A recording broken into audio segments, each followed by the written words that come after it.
Guess Hey, what? exclusive. You here. Lyrical Ones, the ones. We not sure yet. Hello. Can you hit us with a piece right now for the people? Yeah. All right, cool. Connecting, I'm connecting the dots.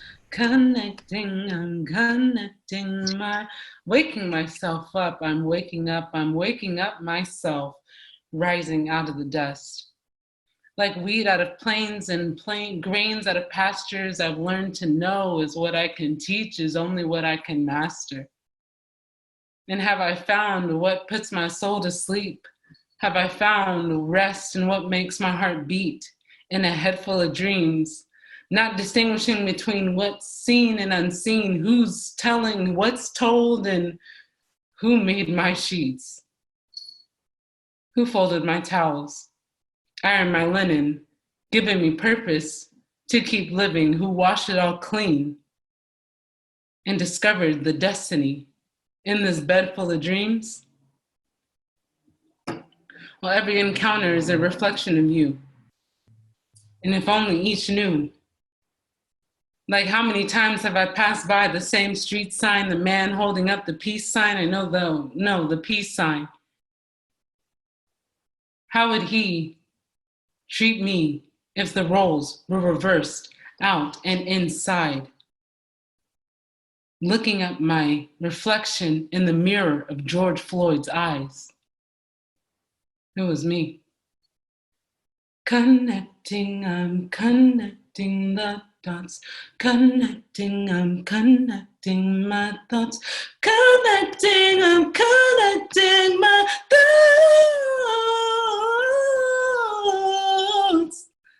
Yes. Thank you. Yes, I did that one for Fox Soul. So this is a LO premiere. Hey, premiere. Wait, do we still do that? Can we still do that on the one show? Yeah, Every encounter is a reflection of you. Yes. Yes, I really wanted to. If I can point out a line. Please do. Looking at myself in the mirror of his eyes. And this is a piece that I've written that I wrote a few months back, but I wanted to shed some light on it only because with the recent murder of George Floyd, you as an African American, you can't help but wonder who's next. And if you happen to take a look, hear me out. I'm the person who said it sucks being desensitized. So as a Black person, it's like, is it gonna be my family? Is it gonna be my cousin? Is it gonna be, in fact, it was Patrick who served on the Oakland PD. That was my cousin, that was my family. So to be honest, to be alive in this time, you think, how close is it gonna get? To you. So I can't reiterate my enough, but I'm awfully desensitized. So forgive me if that bothers you, but I'm what do I say? Like this. You ain't gotta apologize. Yeah. You're right. And I'm thinking like I should be saying like I feel horrible like for what's taking place, but to link it back, it's just like you're not only subject. If I actually I'm sorry, I see Alex's face on. Sorry. No sorries. no sorry. Oh, thank you. It's like I see like as an African American, that's what you're always thinking.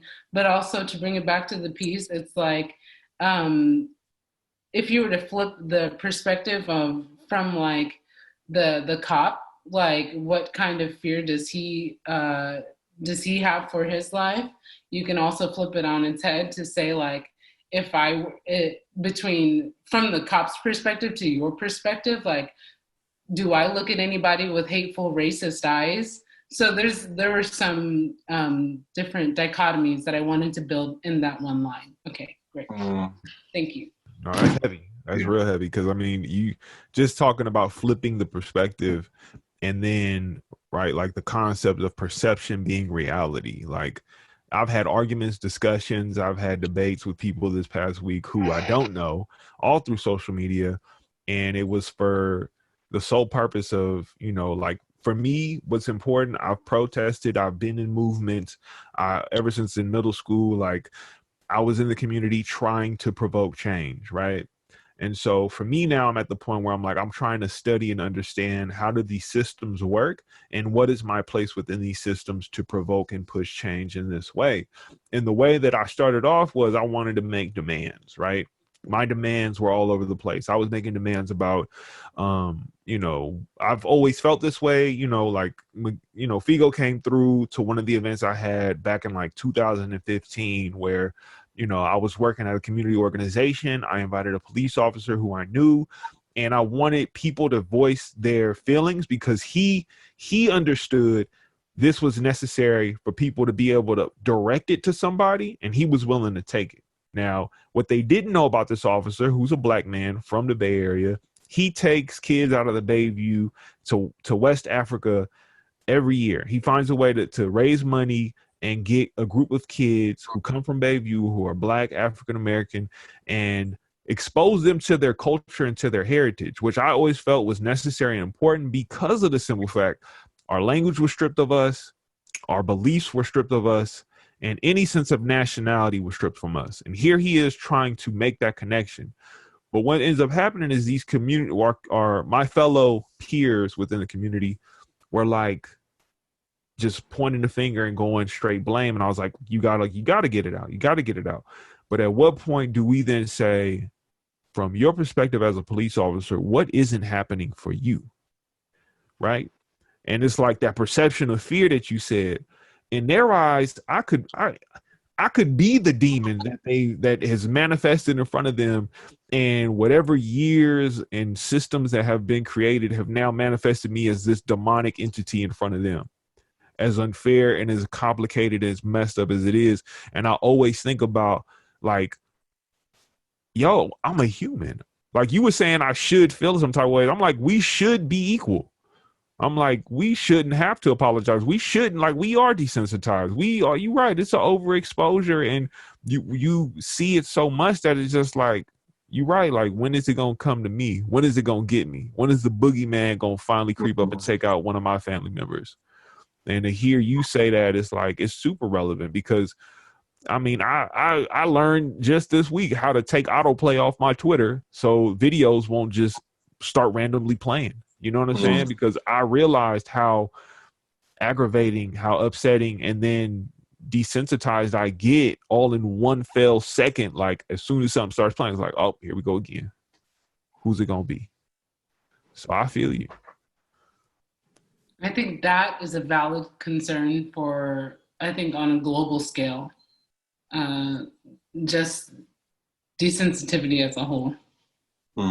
But thank you for adding, for I'm not mediating. Wait a minute. I thought you But you helped me travel. You helped me travel to that place. You know, like, I mean, this is a communal space, you know, and by all means, it's me honoring what you said by reflecting about my personal experience, about where you start pulling at my heartstrings, you start pulling at my memories, you start, you know, having these imageries like just burn to the forefront of my consciousness. And it's like, not only are what do you say means something and has weight, but the context behind it and how deeper it goes and how it makes me explore, like, yo, in this complicated time, we can't apologize. Like, for what?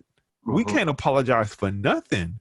This was all done to us and continue to be done to us. Like, whether we talking about the kid from El Salvador who had to deal with the Civil War, or we talking about the Filipinos who were oppressed and how the black soldiers were there in solidarity to try and stop the conquistadors from taking over. Like, this was done to all of us. And right now, the biggest thing at hand is a black man was killed and we couldn't turn away. Like, we are all a captive audience. We people are held in captivity just being black, right? Like, we were snatched from wherever we originally were from, to then be held captive, to now we're in this society, this culture that tries every way to kind of denote us and treat us lesser than. So now it's like you should never have to feel like you have to negotiate an apology because of anything. Shoot. I mean, me and Miguel was just talking about it. We sit here talk about gentrification on the platform that is the gentrifiers. They benefit from my complaint.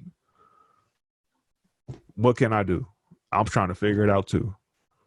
I mean, I heard a song earlier today and it said that some may say that we're still on the ship. If I were more, maybe I can play it. I don't know. Once I learn how to Zoom, I've only done Zoom with LO, so I'll have to learn my way around. But that's a song. I'm gonna play that song. Yeah. Okay.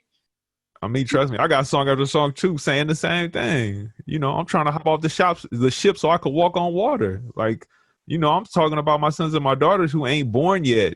And I'm trying to reach them before they get here. I'm trying to prepare the world for them as they enter. And I'm like, yo, to some degree, it's true. We like, when do you know if you ever got off the ship? We still trying to find our way home. So I feel it. I mean, it's getting deep right now. This is Lyrical Opposition, the Ones, or LO, Lyrical Ones. We haven't quite figured out the branding yet, but we are. LOTO, one or the other. But I officially co-signed and approved Lyrical Ones. Here we go. It's LO, Lyrical Ones, Lyrical Opposition, brought to you by the fine people in this community. We're here. We're talking about the art behind the movement, right? We're talking about what has impacted us and what has caused us to be inspired to just create and kind of move and just give what it is that we're giving right now. And, you know, it's, you know, I want to give the warnings that this may trigger some feelings. This may trigger some trauma. For those that aren't desensitized and are still sensitive to these things, you know, be aware that, you know, you may have to come back to this at another time. But we are touching on things that are hyper relevant, given the fact that it is June 5th. It is a week of pain and suffering after weeks of pain and suffering.